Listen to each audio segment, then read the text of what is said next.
ಹೆಚ್ಚು ಹಣ ಗಳಿಸಬೇಕೇ? ಜನರು ಹೆಚ್ಚು ಕೆಲಸ, ಹೆಚ್ಚು ಒತ್ತಡದ ಹಿಂದೆ ಓಡುತ್ತಾರೆ. ಆದರೆ ಅಲ್ಲಾಹ್ ಹೇಳುವ ಮಾರ್ಗ ಬೇರೆ. ತಹಜ್ಜುದ್ ನಮಾಜ್ ಮಾಡಿರಿ, ರಿಜ್ಕಿನ ಬಾಗಿಲುಗಳು ತೆರೆಯುತ್ತವೆ. ಫಜರ್ನ 2 ಸುನ್ನತ್ ತಪ್ಪಿಸಿಕೊಳ್ಳಬೇಡಿ, ಅದು ಲೋಕದ ಎಲ್ಲದರಿಗಿಂತ ಉತ್ತಮ. ಅಸರ್ ನಮಾಜ್ ಕಾಯ್ದುಕೊಳ್ಳಿ, ಅದನ್ನು ತಪ್ಪಿಸುವುದು ಸಂಪತ್ತು ಕಳೆದುಕೊಂಡಂತೆ. ಸದಕಾ ನೀಡಿ, ಸ್ವಲ್ಪವಾದರೂ ಸಾಕು. ವ್ಯಾಪಾರದಲ್ಲಿ ಸತ್ಯವಾಗಿರಿ, ಬರಕತ್ ಸತ್ಯದೊಂದಿಗೆ ಬರುತ್ತದೆ.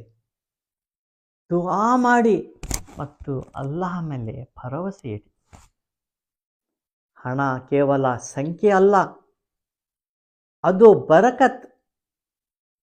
ಬರಕತ್ ಅಲ್ಲಾಹ್ಗೆ ವಿಧೇಯಂತೆ ಬರುತ್ತದೆ. ನಿಮ್ಮ ಕಾಮೆಂಟ್ಸನ್ನು ಬರೆಯಿರಿ, ಈ ವಿಡಿಯೋವನ್ನು ಶೇರ್ ಮಾಡಿ. Thank you.